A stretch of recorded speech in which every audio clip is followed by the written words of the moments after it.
¿Cómo va? Bienvenidos. Ambiente y Medios, este programa, el único programa de ecología y está en la televisión pública argentina. Este ruido que estás escuchando, no muevas la budinera, no arregles nada porque viene de acá el ruido y es una de las tantas cosas que tenemos para mostrarte hoy en Ambiente y Medio. Insisto, el único programa de ecología de la televisión argentina y está en la televisión pública argentina. Pero antes voy a presentar a mi compañera y amiga Camila Haddad, que hoy está con las plumas y nos va a contar. Cami, ¿qué tenemos para hoy? Hola Sergio, buenas tardes. Hoy vamos a hablar, primero que nada salimos a la calle a preguntarle a la gente qué afecta menos al medio ambiente, una barrita de cereal o un bombón de chocolate. Y además te voy a preguntar, ¿qué hacer con el aceite que ya no usamos más? Muy bien, maravilloso.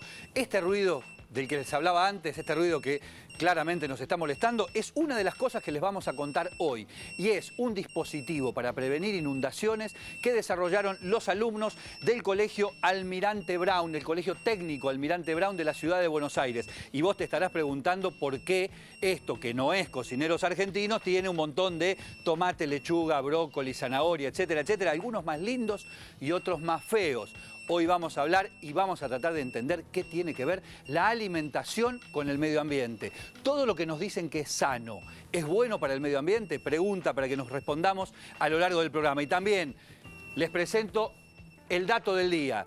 Hoy vamos a saber cuánto contaminan los autos, el aire de la ciudad de Buenos Aires y del país. Este es el cálculo sobre la base de 60.000 autos que cada hora circulan por la ciudad de Buenos Aires. Y vamos a ver a lo largo de todo el programa, de la hora de Ambiente y Medio, cuántos kilos de dióxido de carbono, es decir, cuánto aporte al cambio climático hicieron los autos en la ciudad de Buenos Aires. Y por último, vos te estarás preguntando, ¿por qué tengo yo un osito en la mano? Muy sencillo, porque vamos a hablar de uno de los debates más calientes que hay en la Argentina hoy, los zoológicos, o mejor dicho, los zoológicos. Los títulos.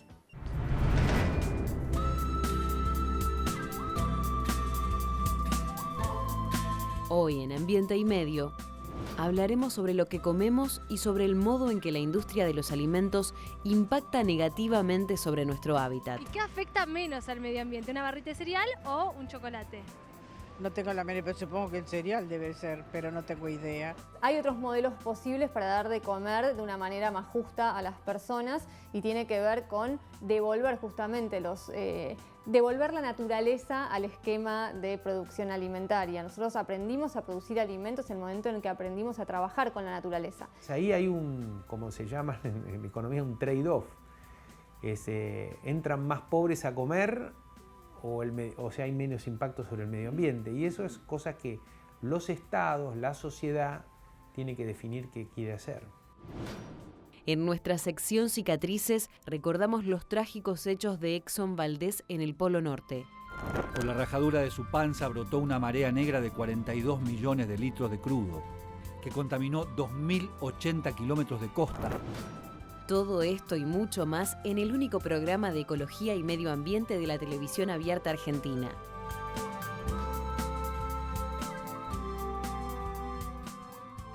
En la Argentina los debates llegan tarde, en este caso 50 años tarde. Estoy hablando de los zoológicos, que ya está resuelto en el mundo. Sin embargo, acá es un gran debate, una gran protesta, tanto que la justicia se metió en el asunto y declaró persona no humana a la orangutana Sandra.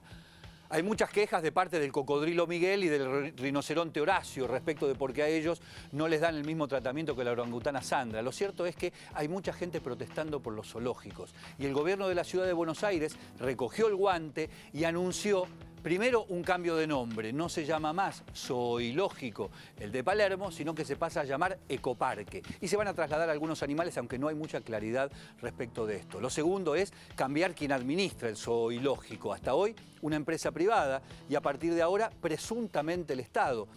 Naturalmente, la discusión ahí es siempre la misma. Cómo un ámbito que está dedicado a la cultura, a la educación, a la formación ambiental, a la protección del ambiente, está en manos de privados y no del Estado.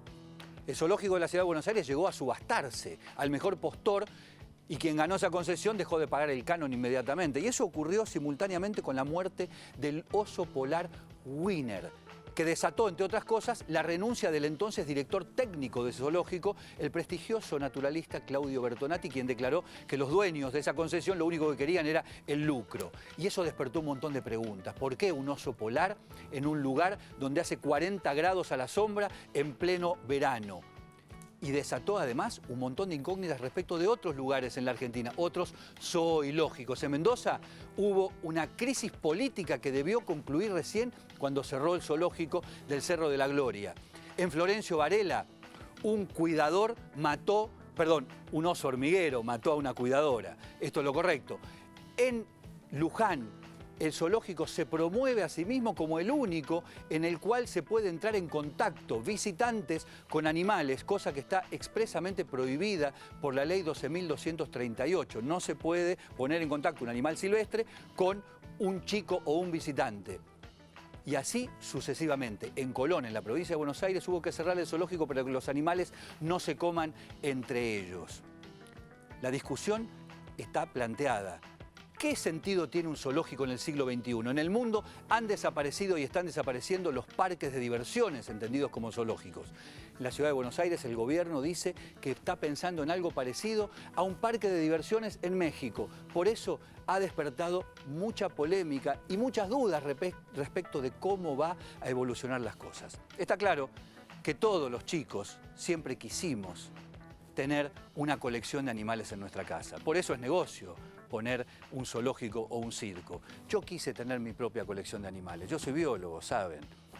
Y sin embargo, entendí que primero había que privilegiar y proteger a los animales. Por eso armé mi zoológico más con mi corazón futbolero y puse al pato filiol, al lagarto fleita, a la pantera Bow y al Piojo López, pero no sé en qué zoológico ponerlo. Algunos ríen para no llorar. Nosotros, como solo nos queda medio ambiente, hacemos ambiente y medio.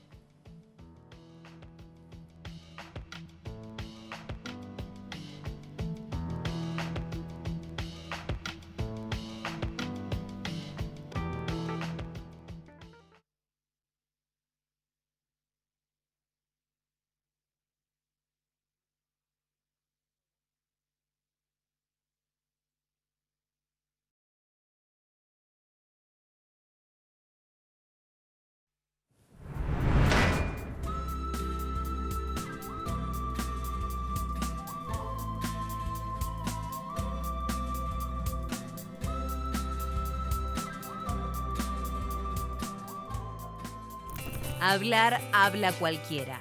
Y no hay nada peor que andar repitiendo frases que se suponen correctas, pero de las que se desconoce su significado. Para hacer algo por la ecología conviene saber de qué se habla. Esto es Palabra y Media, el diccionario de Ambiente y Medio. Desarrollo sustentable. La definición de manual dice que se trata del desarrollo que satisface las necesidades de las actuales generaciones sin poner en peligro las posibilidades de las futuras generaciones. Para algunos, es la solución mágica a todos los problemas ambientales, porque estos se acabarían cuando el desarrollo sustentable sea una realidad. Para otros, esto es un oxímoron, es decir, un sinsentido, porque pensar que el actual modelo de crecimiento económico se pueda practicar sin la angurria y la avaricia que lo caracteriza es una ingenuidad. Y para muchos es la única posibilidad que tiene el planeta de poder garantizar un mundo con armonía entre los seres humanos y la naturaleza.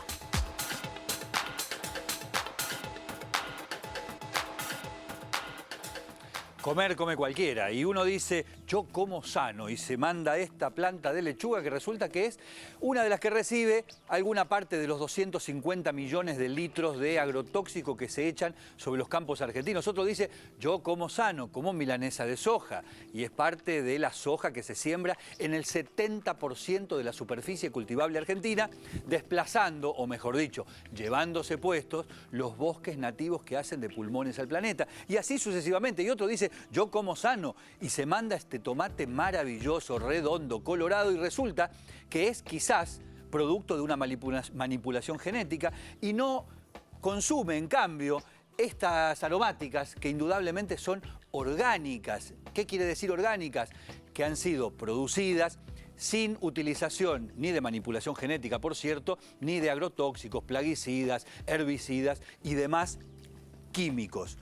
Y para hablar precisamente de las cuestiones que hacen a la alimentación sana respecto de aquella que es buena o mala para el ambiente, Camila me trajo un montón de cosas. Te traje un montón de cosas que son componentes que forman primero una barrita de cereal y estos otros Chocolate, que forman claro. maníes.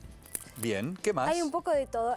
La pregunta es, ¿cuál de estos dos daña menos al medio ambiente? Primero tomemos la barrita de cereal. Está claro que esto todo el mundo lo considera sano, o al menos nos lo venden como sano, o al menos nos dicen esto es bueno para tu salud. Puede ser que sea bueno para la salud, podemos discutir en tanto y en cuanto es un alimento industrializado.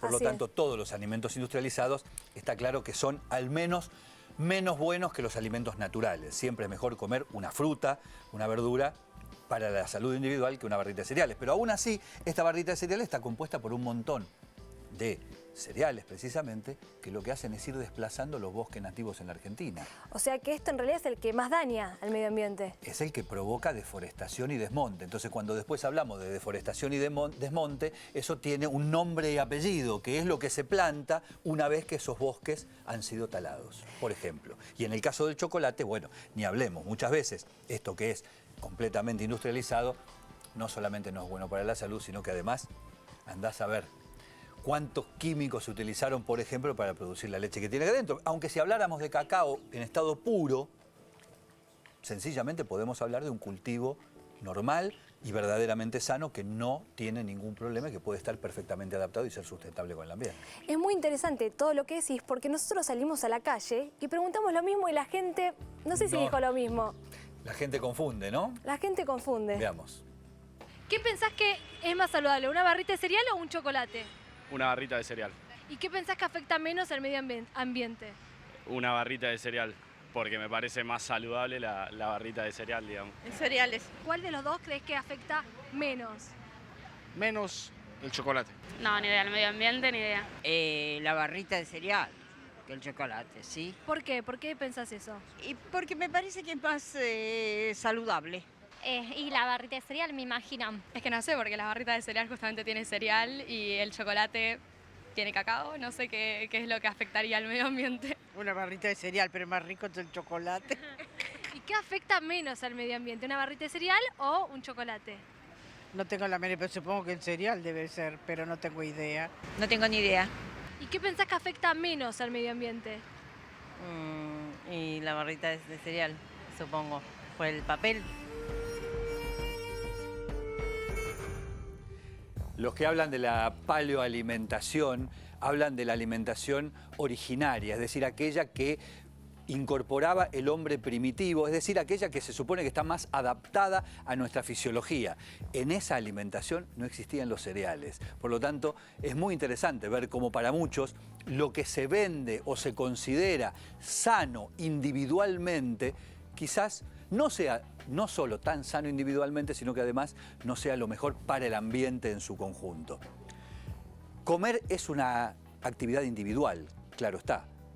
O puede ser una actividad social en tanto y en cuanto vayamos para atrás y sepamos de dónde viene todo aquello que comemos y qué daño verdaderamente provoca.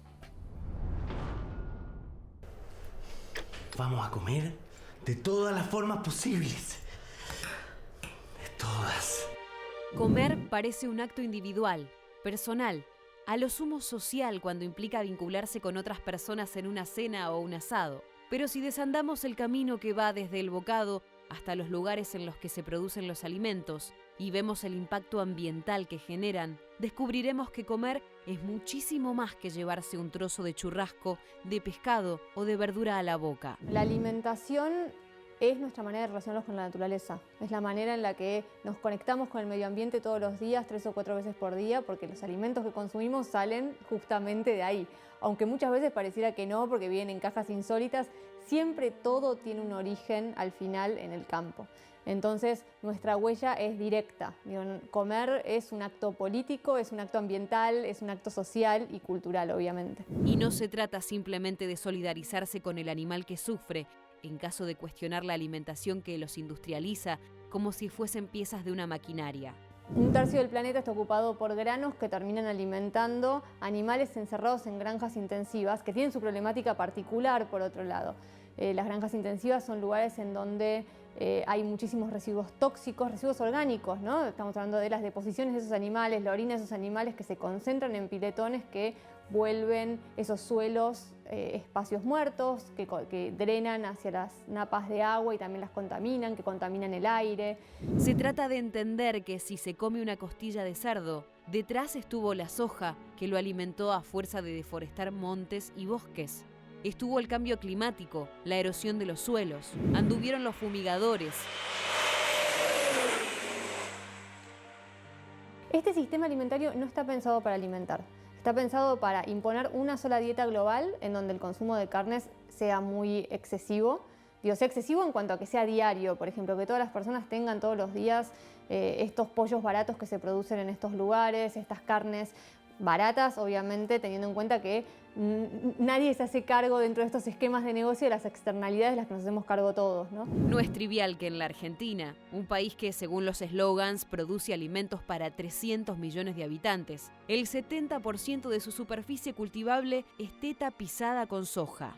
Y de toda esa oleaginosa que se produce, el 85% se exporta. Y de lo que queda, la inmensa mayoría se destina a la alimentación animal. ¿Pero cómo? ¿No era que producíamos alimentos para 300 millones de personas? ¿O en verdad producimos alimentos para chanchos que a su vez alimentan chinos que fabrican cosas que importamos y que luego vendemos para comprar comida industrializada? Esa modalidad productiva es la responsable de nuestro modelo alimentario. Hay otros modelos posibles para dar de comer de una manera más justa a las personas y tiene que ver con devolver justamente devolver la naturaleza al esquema de producción alimentaria. Nosotros aprendimos a producir alimentos en el momento en el que aprendimos a trabajar con la naturaleza. Así nació la agricultura, así se crearon las diversidades de dietas que se impusieron en el mundo. Eso en algún momento se rompió cuando se impuso un sistema alimentario industrial hipertecnificado, con modelos y combos productivos que dividen a la naturaleza en distintos estamentos que no conviven. Acá se producen los granos, acá se producen los animales, nada tiene que ver, nada se interrelaciona. Lo que eran antes abonos y fertilizantes naturales, hoy en día son cargas tóxicas con las que nadie sabe qué hacer.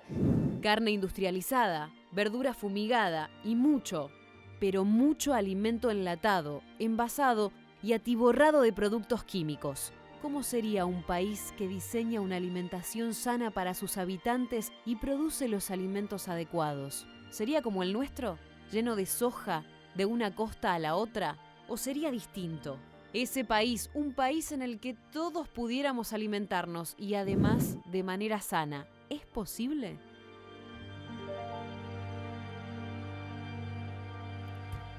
¿Cómo sería ambientalmente un país en el cual la alimentación fuese sana y esté adecuada a un tratamiento lógico de la naturaleza? Está claro que no sería un país, como decía Soledad Barruti en el informe, en el cual el plan alimenticio está diseñado por las grandes corporaciones, indudablemente. No está diseñado para alimentarnos, es decir, para que comamos más sano, sino para que comamos lo que nos venden.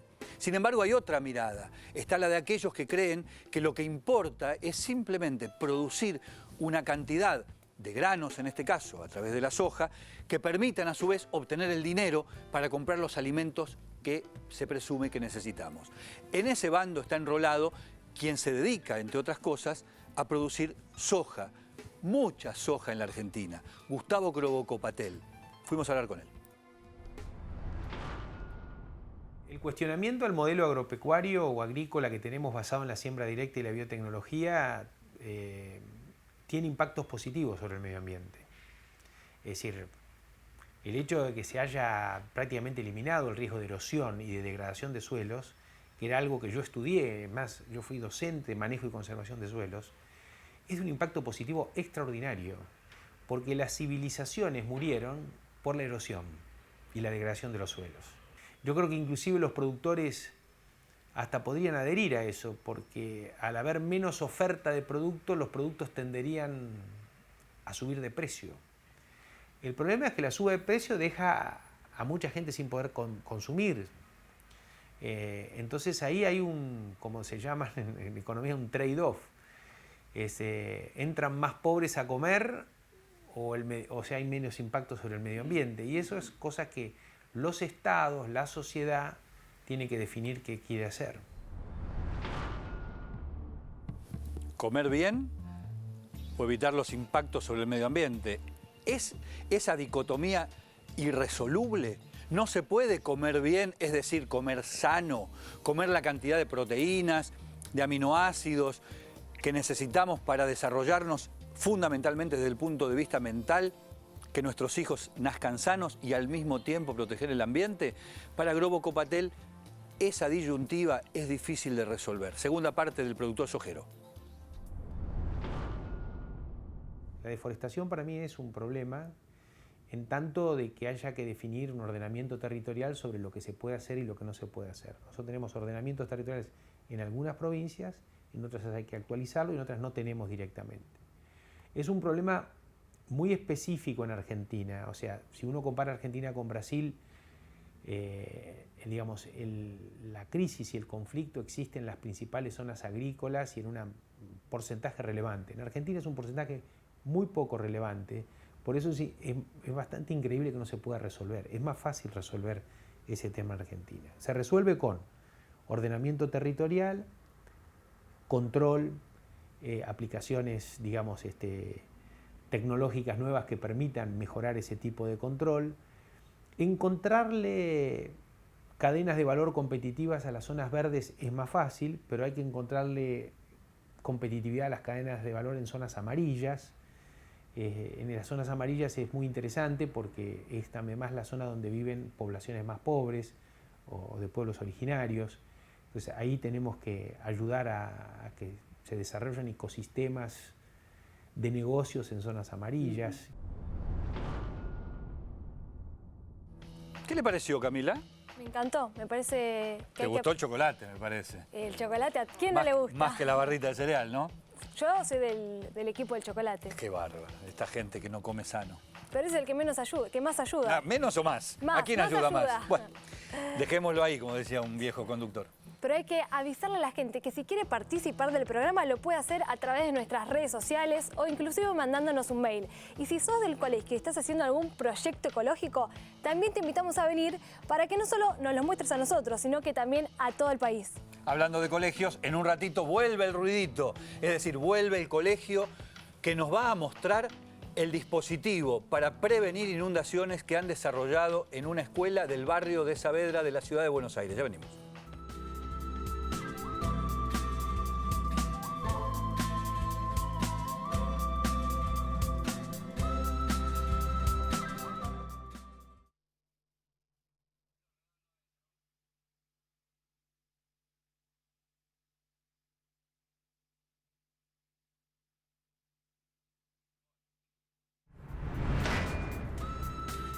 Este segmento es presentado por Algieri, una empresa en continuo crecimiento. Algieri, una empresa comprometida con el medio ambiente. Continuamos viendo Ambiente y Medio, periodismo y ecología en su máximo nivel de conservación. Me van a disculpar unos minutitos el ruido. Yo les dije que nosotros vamos a traer a este programa gente que nos enseñe. ¿Dónde se enseña más que en otros lugares? En las escuelas, pero no solamente porque las escuelas le enseñan a los alumnos, cosa que por supuesto ocurre, sino porque los alumnos nos enseñan a nosotros de ecología y de medio ambiente mucho más de lo que podemos imaginar. Estamos con los chicos y el profesor de la Escuela 36 de Saavedra, Escuela Almirante Brown. Sí. Almirante Guillermo Brown.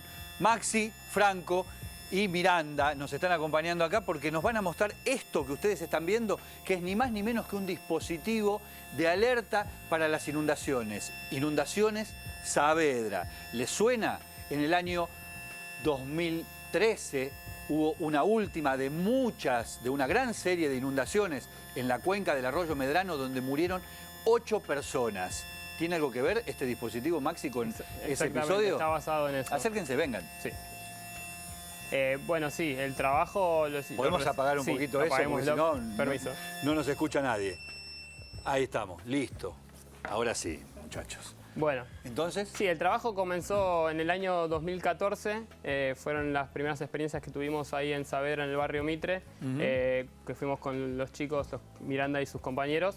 Miranda, vos eras alumna del colegio en ese momento. Sí. Ahora sos exalumna. Y vos sos alumno. Sí. ¿De qué año? Segundo. ¿Y entonces? Y bueno, empezamos a ir con los chicos al barrio a hacer algunas instalaciones de red en el centro comunitario del barrio y bueno, empezamos un poco a entender cuál era la problemática del barrio y con las inundaciones. Es un barrio que está muy asociado a la historia de las inundaciones. ¿Ustedes viven en el barrio? No. No, y sin embargo entendieron que la problemática de las inundaciones es la problemática del barrio. Exactamente. ¿Quién se los contó? Cuando empezamos en el 2014 a interactuar justamente con el barrio, ellos tienen un centro comunitario, instalamos ahí la red de computación porque nuestra especialidad es computación en la escuela. La idea fue, bueno, a medida que fuimos interactuando y conociendo más a los vecinos, los que nos contaban era que el gran problema que tenían ellos eran justamente las inundaciones, que hace mucho tiempo están con estas inundaciones porque el barrio está a un nivel inferior que las demás casas del barrio de Saavedra y de otros barrios de Capital Federal. El barrio Mitre, sí. Y además esto se agravó con la instalación del Shopping Dot hace un par de años atrás. Es cierto, ahí hubo una discusión y una denuncia incluso de la gente del barrio Mitre respecto de que el DOT funcionaba algo así como un dique que impedía o que al contrario volcaba el agua. Volcaba el agua en el arroyo Medrano. El agua pluvial volcaba del arroyo Medrano y podía inundar más el barrio. ¿Y vos qué estás haciendo con este proyecto? Yo básicamente lo retomé este año y le hicimos algunas modificaciones, como una que teníamos era que un sensor no andaba correctamente, que era el ultrasonido, que no lo pudimos hacer funcionar ya que con los niveles de agua no funciona correctamente porque las mediciones no son perfectas. A ver, resumime, Maxi, ¿en qué consiste básicamente y por qué el ruido que teníamos recién? Bueno, la idea, esto es un prototipo, la idea es instalar distintos sensores que te permitan medir los niveles de agua. Entonces, en base a eso, uno puede reaccionar de manera temprana. Lo que pasó a medida que va subiendo el agua, hay algo que te señala, que te da la alerta. Tenemos varias formas de reaccionar. Una es una alarma para que los vecinos puedan escuchar en el barrio, pero otra cosa más interesante es que lo que estamos mostrando en la computadora es una central de monitoreo que podría estar, por ejemplo, en Defensa Civil, por lo cual, por cada nivel que va subiendo, le va informando en una pantalla a Defensa Civil en manera directa. Esto se puede ver en tiempo real. Exactamente. Entonces, o sea, en tiempo real, quien esté manejando este dispositivo, esta computadora, va a poder enterarse en tiempo real de que el agua está subiendo y hacer algo en consecuencia. Entonces permite una reacción mucho más rápida que en el 2013 agarró a la madrugada. ¿Esto ustedes pensaron en transferírselo a alguien, al Estado? Sí, la idea es poder implementarlo. Probamos en varios concursos, estuvimos en varios concursos, pero bueno, no ganamos el premio final. La idea sí que se pueda llevar a cabo no solo en el barrio Mitre, sino también en cualquier parte de Argentina que sufren inundaciones para que no ocurra nuevamente lo del 2013 y para que no solamente hay daños materiales en una inundación, sino la muerte, como vos mismo decías, de las personas. Recordemos que ese día de los 8 muertos en el barrio de Saavedra fue el mismo día de los casi 70 muertos, según quien haya hecho la cuenta, en la ciudad de La Plata. Y precisamente una de las cosas que en ambos casos se discutió fue que no hubo alerta. Nadie le avisó a la gente que tenía que salir porque el agua venía subiendo. Gracias, chicos. Bueno, muchísimas gracias y verdaderamente los felicito porque claramente esto responde a algo que es innovación aplicada a las necesidades de la gente. Verdaderamente muchísimas gracias, los felicito. Bueno, muchas gracias. Y ahora vamos aquí a la pantalla porque acá volvemos con nuestras cicatrices, es decir, tomar algo que ocurrió en el pasado vinculado con el ambiente y aprender de eso. Hubo un quiebre en la historia contemporánea vinculada con la contaminación masiva. Fue, y quienes somos un poquito más grandes lo recordamos muy bien, el derrame del Exxon Valdez.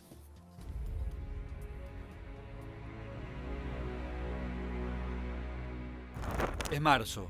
Es 1989. Es Alaska. El frío ya es mucho. El hielo es el paisaje de los mares. El buque Exxon Valdez zarpa con 208 millones de litros de crudo hacia una refinería en California.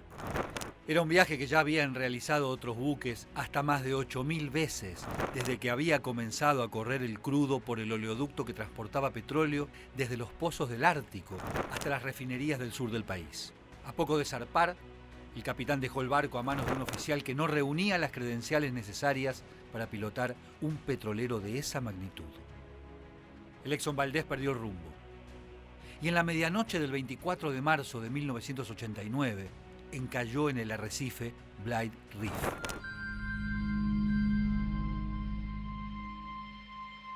Por la rajadura de su panza brotó una marea negra de 42 millones de litros de crudo, que contaminó 2.080 kilómetros de costa, acabando con 250.000 aves marinas, 2.800 nutrias, 300 focas, 250 águilas calvas, 22 orcas y un número no determinado de peces.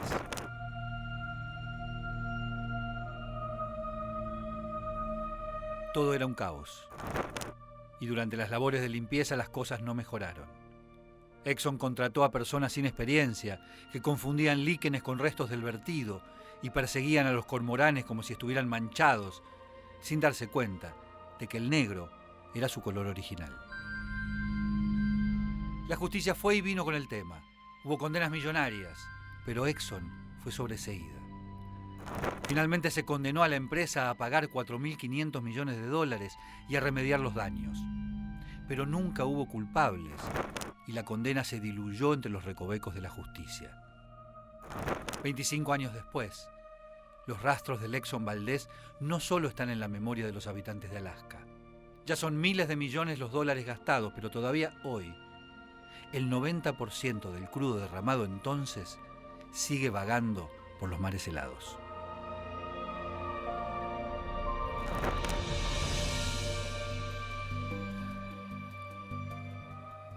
¿Usted sabe por qué en las peceras se ponen esos pececitos de color naranja que van como rebotando contra las paredes de esa pecera? Porque esos peces tienen una rapidísima pérdida de memoria. Lo que aprenden lo olvidan en segundos. A la humanidad le pasa algo parecido. Todavía no sabemos dónde está la pecera, pero lo cierto es que lo que se podría haber aprendido, por ejemplo, con aplicación de justicia, en el caso del derrame del Exxon Valdez, que, insisto, inauguró una era que hasta ese momento era desconocida, no sirvió para mucho. Prácticamente no sirvió para nada. Una década después del derrame del Exxon Valdez, vino el derrame del Prestige en España, frente a las costas de Galicia. Se dice que Aznar perdió las elecciones producto de las mentiras en relación a lo que había ocurrido con el Prestige, que había bañado de negro toda la costa norte de Galicia. Por supuesto, tampoco hubo justicia. Y después el derrame de la British Petroleum en las costas de Nueva Orleans, en el Golfo de México, el mismo que había sido castigado por Katrina. Tampoco hubo justicia. Es decir, cada día más nos parecemos a ese pececito que rebota contra las paredes de la pecera. Camila, ¿qué tenés en la mano? Contame. Sí, después de la pausa vamos a conocer qué hacer con el aceite. Por ejemplo, este es el que yo usé ayer para cocinar, pero no sé qué hacer, lo tiro, lo guardo. Vos me dirás, Sergio, ¿no? Por supuesto. Vamos a una pausa y ya volvemos. Es cierto que las iniciativas individuales no alcanzan para cambiar el mundo en su conjunto, pero ayudan y hacen más ecológicamente ética nuestra existencia. Unas ideas para ser más amigables con el mundo y con nosotros mismos. A la hora de comprar un juguete podemos elegir aquellos más amigables con el medio ambiente. Aquí van algunos consejos. Evita aquellos juguetes que consuman pilas o baterías. Si esto no es posible, al menos que sean recargables. Lo bueno es que de a poco han ido surgiendo juguetes a energía solar que son muy recomendables. El material con que están fabricados puede hacer la diferencia. Obviamente son más sustentables aquellos materiales naturales y biodegradables como madera certificada, tejidos ecológicos o materiales reciclados. Hay que evitar los productos de plástico que demoran cientos de años en degradarse o que vengan con mucho packaging y envoltorios. También deberíamos priorizar aquellos juegos que transmitan valores. En el mercado hay buenos kits para fabricar papel reciclado, sets de jardinería, experimentos con energía solar y también juguetes reciclados.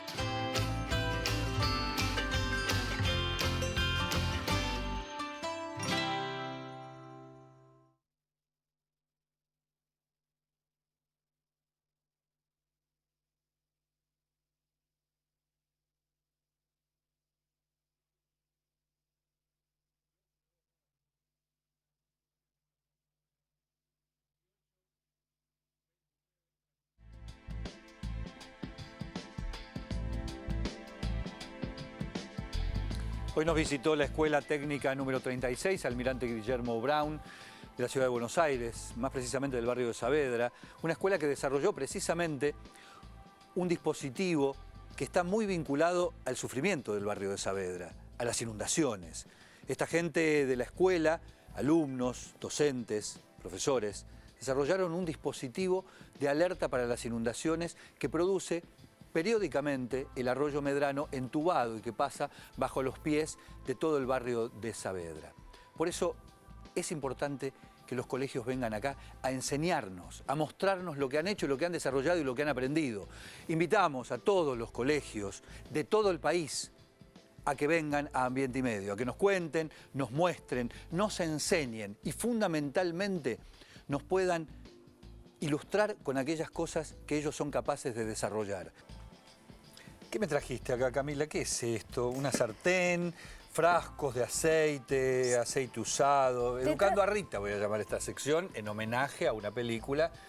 A una antigua película, diríamos, antigua, sí, ¿no? una película de cuando yo era joven con Michael Caine, que también era joven en esa época. Todos fuimos jóvenes alguna vez y vos vas a dejar de serlo. Bien, ¿qué me trajiste? Muy bien.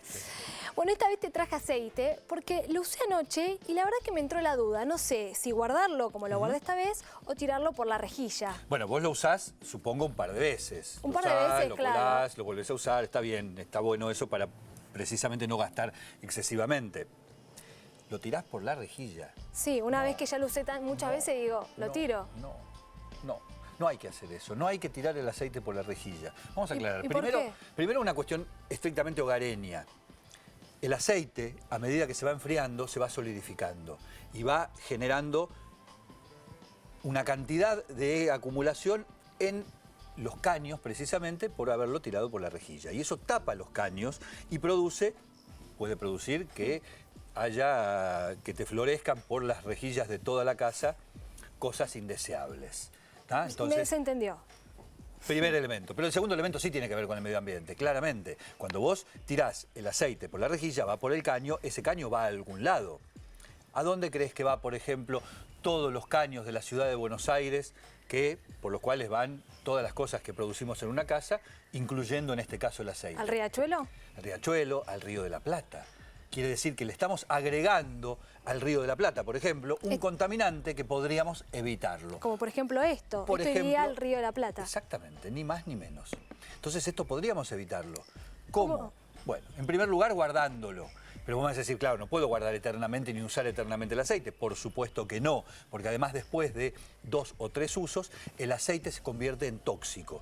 Y no hay que utilizarlo más de 2 o 3 veces, porque la fritura excesiva va a producir, insisto, una cuestión tóxica. ¿Qué hacemos entonces? Hay varias cosas. La primera, hay algunos programas en funcionamiento en algunas cooperativas, en algunas ciudades del país, en la provincia de Buenos Aires, que se llama Plan Bio, por el cual se utiliza el aceite comestible ya previamente usado para freír como materia prima para hacer biocombustibles. Se le lleva a esas cooperativas, se lo reúne en una cantidad necesaria y hay empresas que fabrican biocombustible a partir del aceite comestible usado. Esto existe en la Argentina.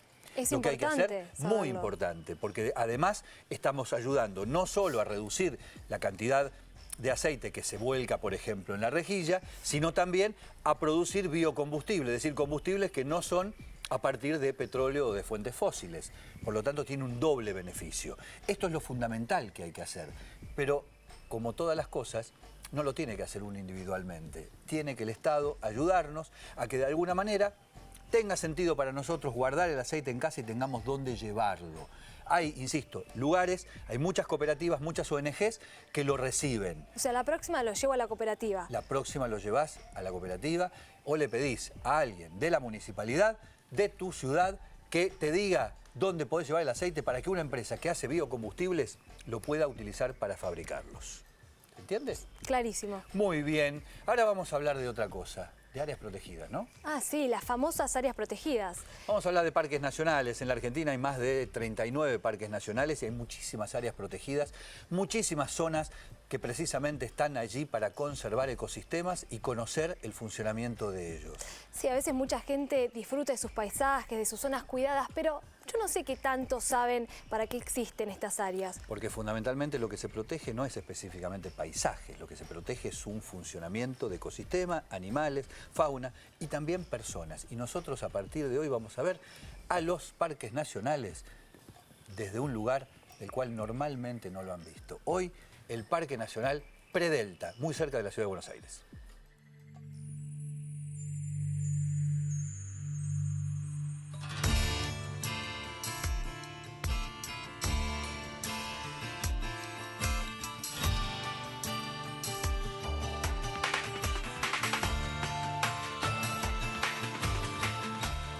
Los problemas van cambiando, algunos son a nivel nacional, internacional, por ejemplo el tema de la basura, el tema de la especie exótica invasora, que copan este lugar y bueno, invaden y ocupan el lugar de otras especies de similares características y compitiendo por el alimento, por el territorio, ¿no? Al no tener predadores, procrean y se reproducen mucho más que las especies nativas, que son las que evolucionaron hace millones de años en este lugar, ¿no?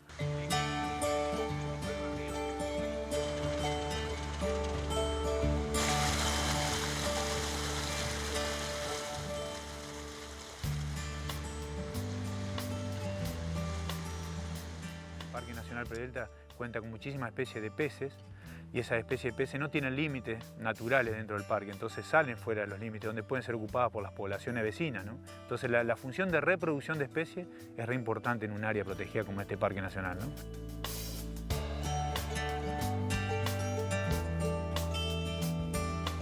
Acá tenemos un problema muy puntual que es una población de axis que entró hace muy poco tiempo al Predelta, que es un ciervo asiático, que es presa del tigre en otros lugares. Acá al no tener ese predador imponente, se reproduce sin límite. Ese axis fue traído por los cazadores deportivos para los campos de estancia y después, como no tienen límites, no están cercados, salen de los límites de la estancia, copan los lugares como el Parque Nacional, ¿no? Es un problema que tenemos de conservación.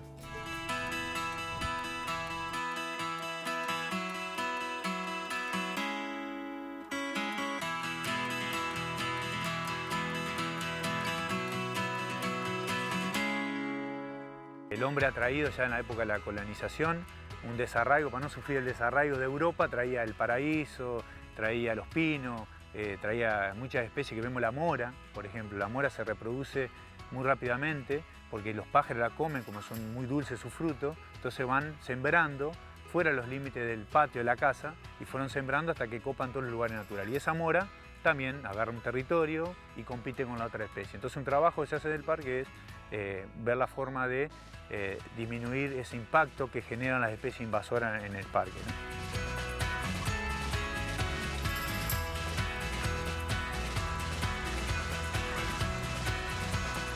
La gente tiene que tomar conciencia, todos los plásticos cuando uno va a la costa a pescar o a disfrutar de actividades recreacionales, tengan en cuenta la basura que dejan a la costa por época crecida, son absorbidas hacia el río y van a parar al mar, ¿no? Porque este río desemboca en el río de la Plata y después del mar.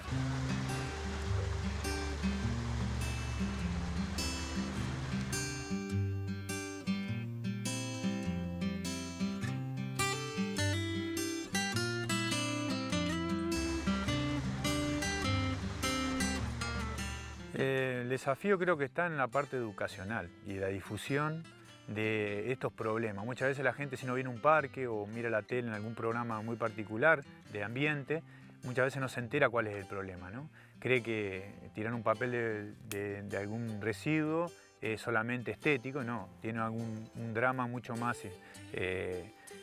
una intervención en la naturaleza mucho más dramático, ¿no?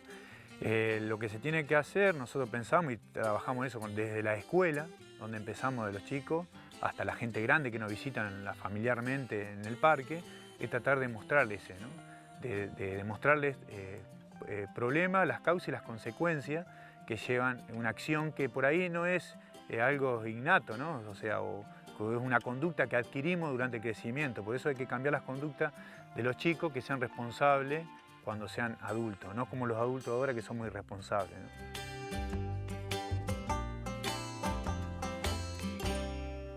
Los parques nacionales de la Argentina, uno de los tesoros que lamentablemente no se han cuidado lo suficiente. Esta seccioncita, este espacio, todos los programas va a ser utilizado para que yo les muestre, les cuente y les recomiende un libro de mi biblioteca. Un libro que yo pude leer. Este tiene que ver con los 30 años de Chernobyl. A mi juicio, este pequeño librito, este pequeño libro escrito en la década del 80, apenas 2 años después de la catástrofe de Chernobyl, es uno de los que mejor explica qué es lo que pasó hace exactamente 30 años. Hace 30 años cambió el mundo, completamente. Fue un mundo antes y un mundo después. Muchos dicen que incluso el accidente nuclear de Chernobyl, el famoso reactor número 4 sobre el que se estaba haciendo una prueba, fue lo que permitió la caída del muro de Berlín. Y no están tan equivocados. Tanto es así que después de eso, después del accidente de Chernobyl, por ejemplo, en Suecia, se terminó con la industria nuclear. En Italia se realizó un plebiscito y la gente votó abrumadoramente en favor de que no hubiera plantas nucleares o centrales de fabricación de energía atómica en Italia. Tanto es así que hace 2 años Berlusconi pretendió volver sobre ese plebiscito y que la gente votase de nuevo y volvió a perder. Es decir, en Italia no hay energía eléctrica producida a partir del átomo. ¿Y esto por qué fue?